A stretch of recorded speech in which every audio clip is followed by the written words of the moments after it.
안녕하세요, 여러분.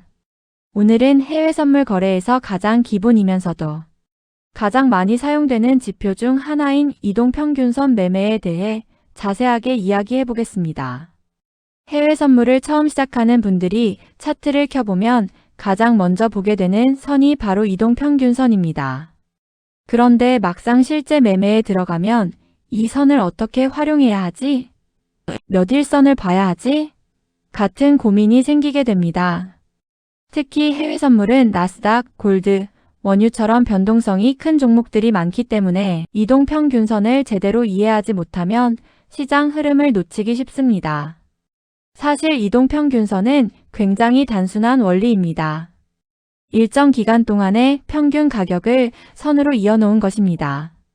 예를 들어 20일 이동평균선은 최근 20개의 평균 가격 흐름을 보여주는 것입니다. 결국 이동평균선은 시장 참여자들의 평균 매입, 단가와 심리를 시각적으로 보여주는 도구라고 생각하면 이해하기 쉽습니다. 많은 초보자들이 이동평균선을 너무 어렵게 생각하는데 실제로 꾸준히 수익을 내는 트레이더들 중에서도 아주 기본적인 이동평균선만 활용하는 경우가 많습니다.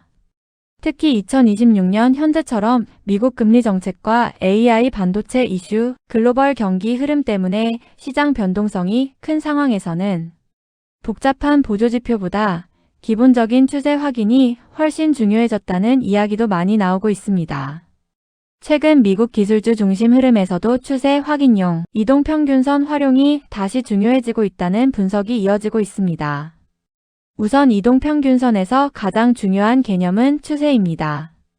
가격이 이동평균선 위에 있으면 상승 흐름이 강하다고 볼 수 있고 이동평균선 아래에 있으면 하락 흐름이 강하다고 해석하는 경우가 많습니다. 물론 이것만으로 무조건 매매하는 것은 위험하지만 최소한 현재 시장 방향을 이해하는 데는 상당히 도움이 됩니다. 해외 선물 단타에서는 보통 5일선이나 21선을 많이 활용합니다. 5일선은 아주 짧은 단기 흐름을 보여주고 21선은 조금 더 안정적인 단기 추세를 보여주는 경우가 많습니다.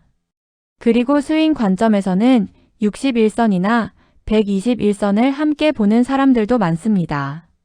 예를 들어 나스닥 선물이 21선 위에서 계속 움직이고 있고 눌림이 나와도 다시 21선 부근에서 반등이 나온다면 시장은 아직 상승 추세가 살아있다고 해석할 수 있습니다. 반대로 21선을 강하게 이탈하고 반등 이후에도 다시 올라가지 못한다면 단기 흐름이 약해지고 있다고 볼 수 있습니다. 많은 초보자들이 이동평균선만 보고 무조건 진입하려고 하는데 사실 중요한 것은 선 자체보다 가격이 이동평균선에서 어떻게 반응하느냐입니다.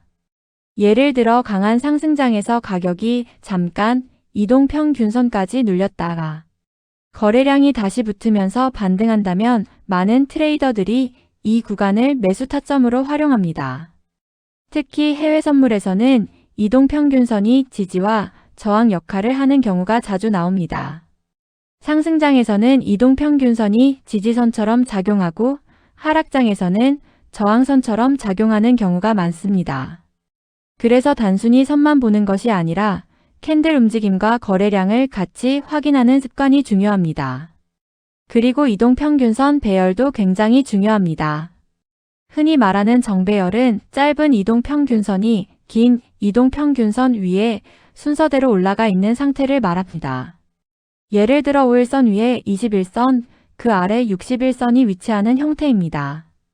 이런 구조는 시장이 상승 추세를 유지하고 있다는 의미로 해석하는 경우가 많습니다. 반대로 역배열은 단기선이 장기선 아래로 내려가 있는 상태입니다. 이런 경우는 하락 추세 가능성을 생각하게 됩니다. 특히 나스닥이나 원유처럼 추세가 강하게 나오는 종목에서는 이동평균선 배열만 봐도 시장 분위기를 어느 정도 파악할 수 있습니다. 하지만 초보자들이 가장 많이 하는 실수는 골든크로스나 데드크로스만 보고 무조건 진입하는 것입니다. 물론 이동평균선 교차는 중요한 신호가 될 수 있습니다. 예를 들어 단기선이 장기선을 위로 돌파하는 골든크로스는 상승 전환 가능성으로 해석되기도 합니다. 반대로 데드크로스는 하락 가능성 신호로 보는 경우가 많습니다. 하지만 실제 시장에서는 페이크 신호도 굉장히 많습니다. 특히 횡보장에서는 이동평균선이 계속 엇갈리면서 손절만 반복되는 경우도 많습니다. 그래서 이동평균선 하나만 맹신하기보다 거래량과 시장 분위기, 경제지표 일정까지 함께 보는 것이 중요합니다. 최근 시장은 AI 관련 기술주와 미국 금리 기대감에 따라 나스닥 변동성이 커지는 경우가 많고 원유와 금 시장도 지정학적 이슈 때문에 변동성이 확대되는 흐름이 반복되고 있습니다. 이런 시장에서는 단순한 예측보다 추세를 확인하는 도구로 이동평균선을 활용하는 접근이 더 중요해졌다는 의견도 많습니다. 또 이동평균선을 활용할 때 중요한 것이 시간대입니다. 해외 선물은 미국장이 열리는 시간대에 거래량이 크게 증가하는 경우가 많습니다.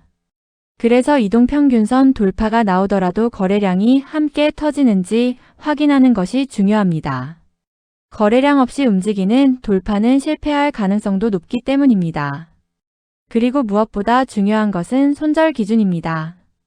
이동평균선 매매도 결국 확률 게임이기 때문에 틀릴 가능성은 항상 존재합니다. 예를 들어 21선을 지지로 보고 매수했는데 강하게 이탈한다면 빠르게 손절하는 기준이 필요합니다.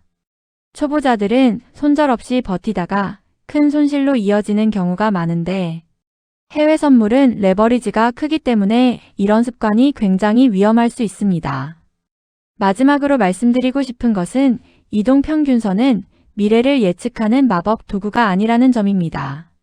이동평균선은 결국 현재 시장 흐름을 정리해서 보여주는 도구입니다. 그래서 중요한 것은 복잡한 설정을 계속 바꾸는 것이 아니라 자신에게 맞는 기준을 정하고 반복적으로 연습하는 것입니다. 처음에는 단순하게 21선 하나만 활용하면서 추세 흐름을 읽는 연습부터 시작해 보시길 바랍니다. 그렇게 차트를 반복해서 보다 보면 이동평균선이 단순한 선이 아니라 시장 심리를 보여주는 중요한 기준이라는 것을 점점 느끼게 될 것입니다.